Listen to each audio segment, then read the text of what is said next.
এবং কথা বললেন সাধারণ মানুষের সঙ্গে। দেখুন।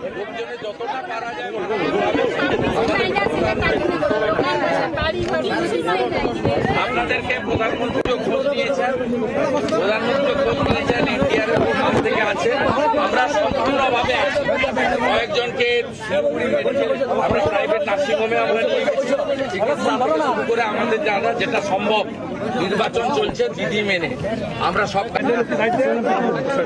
যতটা সম্ভব সাহায্য করার আশ্বাস দিলেন প্রধানমন্ত্রী। খোঁজ নিয়েছেন, সমবেদনা জানিয়েছেন। কেন্দ্রীয় স্বরাষ্ট্রমন্ত্রী আজকে এক স্যান্ডেলে বলেছেন এবং তার সঙ্গে মুখ্যমন্ত্রীর যে কথা হয়েছে সেটাও উল্লেখ করেছেন। আর শুভেন্দু অধিকারী কি বললেন দেখুন। ৪৫,০০০ কোটি টাকা নরেন্দ্র মোদীজির সরকার দিয়েছে। ৪২ লক্ষ বাড়ি হয়ে গেছে বলে রাজ্য সরকার ইউটিলাইজেশন দিয়েছে। তারপরেও এই অবস্থা দেখুন, এই 3টে গ্রামে 800 বাড়ি গেছে। জলপাইগুড়ি থেকে আলিপুরদুয়ার, কুমারগ্রাম, বহু জায়গায় ঘটেছে, কয়েক হাজার বাড়ি ধ্বংস হয়েছে। প্রধানমন্ত্রী আবাস যোজনার বাড়িগুলো না খেয়ে ফেললে আজকে এই অবস্থা হতো না। আর হাসপাতালেও গিয়েছিলেন বিরোধী দলনেতা শুভেন্দু অধিকারী। হাসপাতালে গেলেন, হাসপাতালে আহতদের দেখতে গিয়েছিলেন।